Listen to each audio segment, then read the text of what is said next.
अस्सलाम वालेकुम। Welcome back to my YouTube channel. आज की इस वीडियो में हम पढ़ेंगे यूरोनिक एसिड पाथवे को। यूरोनिक एसिड पाथवे को हम ग्लूक्यूरोनिक एसिड पाथवे भी कहते हैं, क्योंकि इसमें ग्लूक्यूरोनिक एसिड बनता है। इस तरह से इस पाथवे को ग्लूक्यूरोनिक एसिड पाथवे भी कहते हैं। अब ये देखेंगे कि हमारे पास ये क्या होता है। ये अल्टरनेटिव पाथवे है ग्लूकोज की ऑक्सीडेशन के लिए। ग्लूकोज की ऑक्सीडेशन के लिए और भी पाथवे होते हैं, जैसे कि ग्लाइकोलाइसिस हो गया, एचएमपी शंट हो गया। लेकिन उसके अलावा जो है यूरोनिक एसिड पाथवे भी एक अल्टरनेटिव पाथवे है ग्लूकोज की ऑक्सीडेशन के लिए। इसके अलावा अगर हम देखें कि इसमें किस चीज़ की सिंथेसिस होती है, एक तो हमारे पास क्लियर है कि एक तो ग्लूक्यूरोनिक एसिड की सिंथेसिस होगी।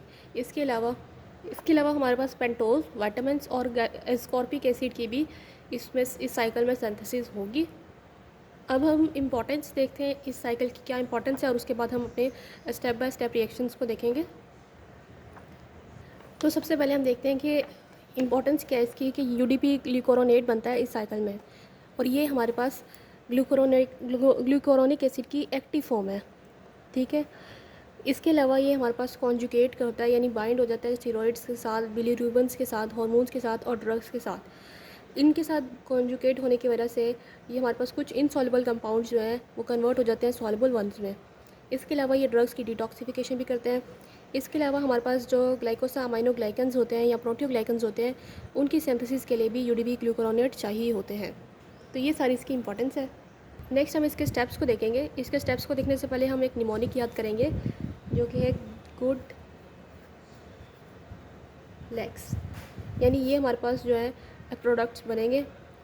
दो दफ़ा हम जो है जी यूज़ करेंगे, और यू भी दो दफ़ा वाले, मतलब ऐसे प्रोडक्ट्स बनेंगे जिसका फर्स्ट वर्ड इनसे स्टार्ट होगा। तो हम इनको देख लेते हैं। ये निमोनिक्स याद करने से ये साइकिल जो है वो जहन में अच्छे से रह जाएगा। बाकी जो इंजाइम्स यूज़ होंगे वो प्रोडक्ट्स को जब देखेंगे तो हमें इजीली याद आ जाएंगे। ओके, अब ये गुड लेग्स में पहले जी है, तो पहले सबसे पहले ग्लूकोज 6 फॉस्फेट है, वो कन्वर्ट होगा ग्लूकोज 1 फॉस्फेट में। जैसे कि मैंने बताया था कि दो दफ़ा जी आएगा, तो ये हमारा दो दफ़ा जी कंप्लीट हो गया। अब हमारे पास ये ग्लूकोज 1 फॉस्फेट कन्वर्ट होगा यूडीपी ग्लूकोज में। ठीक है, ये यू एक दफ़ा हो गया, अब दो दफ़ा यू आएगा। अब यूडीपी ग्लूकोज जो है वो कन्वर्ट हो जाएगा यूडीपी ग्लूकोक्यूरोनेट क्यूरोनेट। ठीक है। अब ये एक प्रोडक्ट तो हमारे पास बन गया यूडीपी ग्लूकोरोनेट। अब यूडीपी ग्लूकोरोनेट से हमारे पास यूडीपी ख़त्म हो जाएगा, रह जाएगा डी ग्लूकोरोनेट, जो कि डी है। देखिए नेक्स्ट डी ग्लूकोरोनेट। अब जो डी ग्लूकोरोनेट है वो कन्वर्ट हो जाएगा एल ग्लूकोरोनेट में, एल ग्लूकोरोनेट। अच्छा, अब हमारे पास ये जो ग्लूक्योरोनेट है, यहाँ पे एल, यहाँ पे हम चेंज करेंगे, यहाँ पे आएगा एल गुल ओनेट। ठीक है। तो ये डी ग्लूकोरोनेट कन्वर्ट हो जाएगा एल गुलोनेट में, गुल ओनेट। ठीक है, इस तरह याद करेंगे तो ये आपको इजीली रिमेंबर रहेगा। अब ये जो एल, देखिए एल ग्लूलोनेट है, उसके बाद एक तरफ बनेगा एस्कॉर्बिक एसिड और दूसरी तरफ बनेगा ज़ाइलोलोज। ठीक है, लेकिन उसके स्टेप्स होंगे, उस स्टेप्स को हम बाद में देखेंगे। तो एंड में जाके एस्कॉर्बिक एसिड बनेगा और ज़ाइलोलोज बनेगा। ठीक है। अब ये अगर हम एंजाइम्स को देखें, ये हम बाद में बना लेंगे, लेकिन आपने यहाँ से निमोनिक से याद रखना है कि एंड में एस्कॉर्बिक एसिड और दूसरी तरफ ज़ाइलोलोज बनेगा। अच्छा, ग्लूकोज 6 फॉस्फेट है, वो अपने ही आइसोमर में कन्वर्ट हो रहा है, तो इसके लिए एंजाइम होगा म्यूटेज एंजाइम। ठीक है। तो ये हमारे पास ग्लूकोज का आइसोमर है, इसलिए हम इसको कहेंगे, और ग्लूकोज होता है, फॉस्फेट भी लिखा हुआ अंदर, तो फोस्फोग्लूकोम्यूटेज, फोस्फोग्लूकोम्यूटेज एंजाइम होगा। अब ये ग्लूकोज 1 फॉस्फेट यूडीपी ग्लूकोज में कैसे कन्वर्ट होगा, पहले हमारे पास एटीपी की बजाय यूटीपी आएगा, और वहाँ से हमारे पास फॉस्फेट रिमूव हो जाएगा, और जो यूडीपी होगा यानी डाईफॉस्फेट, वो ग्लूकोज के साथ अटैच हो गया। यहाँ पे फॉस्फोराइलेशन हुई है, इसलिए जो है इसको हम कहेंगे पायरोफॉस्फोराइलेज एंजाइम है, पायरोफॉस्फोराइलेज एंजाइम है। लेकिन साथ में हम प्रोडक्ट का भी ऐड कर देंगे, यानी ये यूडीपी ग्लूकोज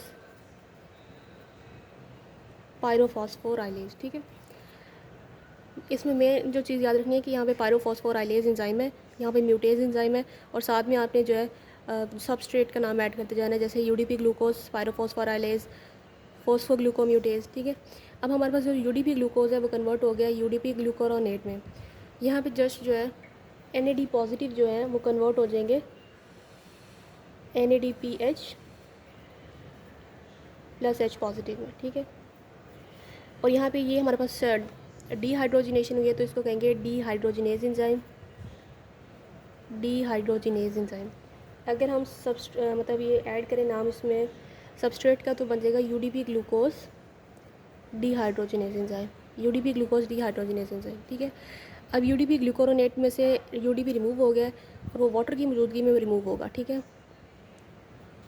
और यहाँ पे सिर्फ रह गया डी ग्लूकोरोनेट। अब इसके लिए एंजाइम होगा, ये इसमें से देखें जिस जस्ट ये रहेगा ना तो इसको एंजाइम होगा ग्लूकोरोनाइडेज, ठीक है। अब ये जो डी ग्लूकोरोनेट है ये अलग से कन्वर्ट भी हो सकता है ग्लूकोरोनाइड्स में, ठीक है। अब हमारे पास ये जो डी है ये एल में कन्वर्ट हुआ तो हम फिर दोबारा से एक NADPH प्लस H पॉजिटिव जो है वो कन्वर्ट हो जाएगा NADP पॉजिटिव में, ठीक है। अब ये जो आगे की रिएक्शन है ये भी बहुत आसान है। अब एल ग्लूकोरोनेट का अगर एस्कॉर्बिक एसिड बनाना है तो उस चीज़ को देखते हैं कि इसमें से पहले हम वाटर मॉलिक्यूल को रिमूव करेंगे, ठीक है। और इसके अलावा जब ये वाटर मॉलिक्यूल रिमूव हो जाएगा तो हम इसको ऐसे लिखेंगे एल ग्लूकोनोलेक्टोन। अब साथ में लेक्टोन ऐड कर देंगे, ठीक है, एल ग्लूकोनोलेक्टोन। अब हमारे पास इसमें से ऑक्सीजन ऐड होगी। जब भी ऑक्सीजन ऐड हो तो एंजाइम ऑक्सीडेज होता है तो यहाँ पे हम ऑक्सीडेज एंजाइम को ऐड करेंगे और साथ में सबस्ट्रेट का नाम ऐड कर देंगे यानी एल ग्लूकोनोलेक्टोन ऑक्सीडेज। अब इसके बाद क्या होगा, अब हमारे पास कीटो बन जाएगा यानी ऑक्सीजन जब ऐड होगी तो हमारे पास ये बन जाएगा 2 कीटो एल ग्लूकोनोलेक्टोन, ठीक है। इसी तरह की एक चीज़ इधर भी बनी है लेकिन वो 3 कीटो होगा। अच्छा यहाँ पे फिर उसके बाद ये बन जाएगा एस्कॉर्बिक एसिड। अब कुछ एंजाइम्स में कुछ लोगों में ये कुछ मैन में और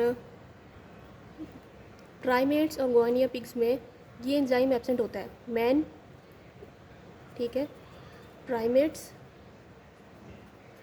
और गोनिया पिग्स में इनमें ये जो एंजाइम है हमारे पास ऑक्सीडेज ये एब्सेंट होता है जिसकी वजह से एस्कॉर्बिक एसिड नहीं बनता। इन लोगों को फिर डाइट के ज़रिए जो है वो एस्कॉर्बिक एसिड लेना है इन एनिमल्स को। अब अगर इधर देखें तो इधर हमारे पास मैंने बताया था 3 कीटो बनना है, वहाँ पे उधर एक स्टेप हुआ था लेकिन यहाँ पे कोई स्टेप नहीं होगा, 3 कीटो। अब यहाँ पे ये ग्लूकोनेट है तो यहाँ पे हम एज इट इज़ लिखेंगे एल ग्लूकोनेट, यहाँ पे चेंज नहीं करेंगे, ठीक है। लेकिन यहाँ पे एक हमारे पास NAD पॉजिटिव जो है वो कन्वर्ट हो जाएगा NADPH प्लस H पॉजिटिव में। अभी जो 3 कीटो एल ग्लूकोनेट है ये फर्दर कन्वर्ट हो जाएगा ज़ाइलुलोज में। तो पहले हमारे पास एल ज़ाइलुलोज बनेगा, फिर हमारे पास ज़ाइलिटोल बनेगा, फिर डी ज़ाइलुलोज बनेगा और डी ज़ाइलुलोज जो है वो कन्वर्ट हो जाएगा ज़ाइलुलोज 5-फॉस्फेट में और ये HMP शंट में एंटर हो जाएगा। अब ये देखें अगर ये 3 कीटो एल ग्लूकोनेट कन्वर्ट हुआ है एल ज़ाइलुलोज में तो यहाँ पे डी कार्बोक्सिलेशन हुई यानी CO2 रिमूव होगा। यहाँ वाटर रिमूव हुआ था, यहाँ CO2 रिमूव होगा। यहाँ पे अगर ऑक्सीजन ऐड हुई थी तो यहाँ CO2 रिमूव किया हमने, ठीक है। अब यहाँ पे दोबारा जो है एक NADPH का मॉलिक्यूल कन्वर्ट होगा NAD पॉजिटिव में और यहाँ पे जो एंजाइम होगा डीहाइड्रोजिनेज होगा जैसे कि हमने पहले भी पढ़ा था। लेकिन इसके साथ हम सबस्ट्रेट का अगर नाम ऐड करें तो ज़ाइलिटोल डीहाइड्रोजिनेज, ठीक है। अब दोबारा से जब ज़ाइलिटोल कन्वर्ट होगा डी ज़ाइलुलोज में दोबारा से फिर NADP पॉजिटिव कन्वर्ट होगा NADPH में, ठीक है। तो ये हमारे पास था पूरा साइकिल। अब इसमें अगर हम देखें कि कहाँ कहाँ हमने NAD ऐड करने तो टोटल जो है 5 NAD है, ठीक है। NADH हमने यूज़ करने हैं हर रिएक्शन में।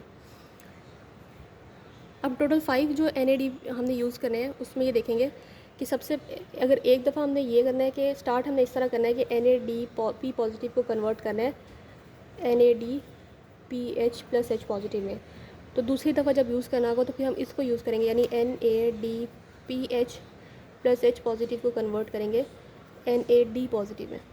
ठीक है। इस तरह ये याद रहेगा, जिस तरह ये पहले साइकिल में देखें NAD पॉजिटिव जो है NADPH प्लस H पॉजिटिव में कन्वर्ट हुआ है, नेक्स्ट में NADPH plus H positive convert हुआ है NAD पॉजिटिव में, फिर दोबारा से NAD पॉजिटिव कन्वर्ट हुआ है। तो इस तरह ये चलता रहेगा। लेकिन अब 5 दफ़ा यूज़ करना है। तो फर्स्ट टाइम में ये देखें UDP ग्लूकोज जब कन्वर्ट हुआ है ग्लूकोरोनेट में, तब एक हमने जब डी को कन्वर्ट किया L में सेकेंड टाइम, फिर हमने L को जब कन्वर्ट किया 3 कीटो L ग्लूकोरोनेट में, ठीक है। यहाँ पे भी एक यूज़ होगा और जो है 2 हमारे पास ये ज़ाइलुलोज बनते हुए यूज़ होंगे। तो तकरीबन ये 5 होंगे। तो इस तरह ये आपको याद रहेगा। अब यहाँ पे हम इफ़ेक्ट देख लेते हैं ड्रग्स का। तो हमारे पास जो बारबिटाल और क्लोरोब्यूटानोल ड्रग्स हैं, ये यूरोनिक एसिड पाथवे की एफिशिएंसी को बढ़ा देते हैं, ठीक है, यानी इंक्रीज़ कर देते हैं। इसके अलावा जो है इस तरह जो है हमारे पास क्या होगा, अगर इसकी ये इंक्रीज़ हो गया साइकिल तो हमारे पास ज़्यादा ग्लूकोरोनेट बनेगा। अब एस्कॉर्बिक एसिड की सिंथेसिस कौन से ड्रग्स इंक्रीज़ करते हैं, तो एंटीपायरीन और एंटीअमाइन जो है ये 2 ड्रग्स हैं जो कि एस्कॉर्बिक एसिड की सिंथेसिस को इंक्रीज़ कर देते हैं। अब हमारे पास एक डिजीज़ है जिसको कहते हैं एसेंशियल पेंटोज़ यूरिया, ठीक है। यानी पेंटोज़ कोई जो 5 कार्बन होता है उसको कहते हैं। तो ज़ाइलुलोज़ जो होता है, जो कि पिछले साइकिल्स में हमने पढ़ा है एल ज़ाइलुलोज़, जबकि जो कन्वर्ट हो जाता है ज़ाइलुटोल में। तो ये जो एल ज़ाइलुलोज़ है, ये जब किसी पर्सन के यूरिन में पास होने लग जाए तो उस कंडीशन को कहेंगे एसेंशियल पेंटोज़ यूरिया, ठीक है। यूरिया में यानी पेंटोज़ यानी 5 कार्बन जो है शुगर आएगी और वो शुगर होगी एल ज़ाइलुलोज़। अब इसकी वजह ये है कि जब एल ज़ाइलुलोज़ कन्वर्ट होता है ज़ाइलिटोल में, ठीक है, तो हमारे पास एक एंजाइम होता है जो हमने पढ़ा था डिहाइड्रोजनेस, जिसको कहते हैं ज़ाइलिटोल डिहाइड्रोजनेस। अब वो एंजाइम अगर किसी में जेनेटिकली एब्सेंट होगा तो उस पर्सन को ये हो सकती है एसेंशियल पेंटोस यूरिया डिजीज़। लेकिन ये इतनी एसिम्प्टोमेटिक है, यानी इसके कोई सिम्टम्स अपेयर नहीं होते और इसके हेल्थ पे कोई इफ़ेक्ट्स नहीं होते, ठीक है। इसके अलावा अगर हम ये पर्सन अगर ड्रग्स लेगा एंटीपायरीन और एंटीअमाइन, तो उस वजह से जो है इसकी एक्सक्रीजन जो है ज़्यादा होगी, यानी साइकिल जब ज़्यादा हो बनेगा, ये ज़्यादा उसकी एफिशिएंसी बढ़ जाएगी यूरोनिक एसिड पाथवे की साइकिल की। तो जब इसकी एफिशिएंसी बढ़ जाएगी तो हमारे पास एल ज़ैलुलोज की जो अपेयरेंस है वो यूरिन में ज़्यादा आएगी, मतलब ज़्यादा एल ज़ैलुलोज जो है एक्सक्रीट होगा यूरिन में। तो ये हमारे पास सारा था उसके बारे में, यूरोनिक एसिड पाथवे के बारे में।